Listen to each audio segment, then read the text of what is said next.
मुंबईतून आमदार आदित्य ठाकरेंच्या वरळी मतदारसंघात नाराजी नाट्य सुरू असल्याचं समोर येतंय। वरळी कोळीवाड्यातून पुन्हा हेमांगी वरळीकरांना संधी दिली जात असल्याने शाखा प्रमुख सूर्यकांत कोळी यांनी राजीनामा दिल्याचं समोर आलंय।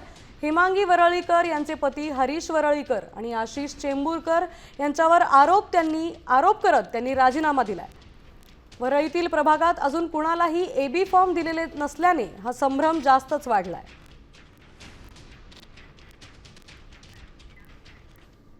दरम्यान भाजपच्या माजी नगरसेविका सुरेखा पाटील बंडखोरी करण्याच्या तयारीत आहेत। भावनिक पत्र लिहित मतदारांना त्यांनी आवाहन केलंय।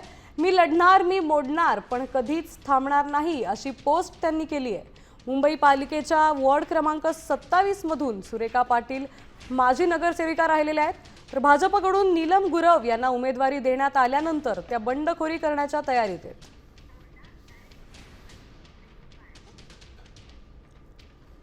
मोठी बातमी येते मुंबईत ठाकरे सेनेत आता नाराजी नाट्य सुरू झालंय।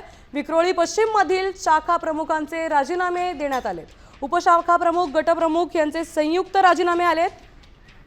शिवसेना उद्धव बाळासाहेब ठाकरे प्रभाग क्रमांक 120 सूर्यनगर विक्रोळी पश्चिम मधील शाखा प्रमुख, विधानसभा संघटक, शाखा समन्वयक, महिला विधानसभा संघटिका यांच्यासह महिला पुरुष उपशाखा प्रमुख आणि गटप्रमुख यांचे संयुक्त राजीनामे आलेले आहेत। त्यामुळे उद्धव बाळासाहेब ठाकरे गटाला मोठा धक्का बसलाय। मुंबईत ठाकरे सेनेत आता नाराजी नाट्य बघायला मिळतंय। विक्रोळी पश्चिम मधील शाखा प्रमुखांचे संयुक्त राजीनामे देण्यात आलेत।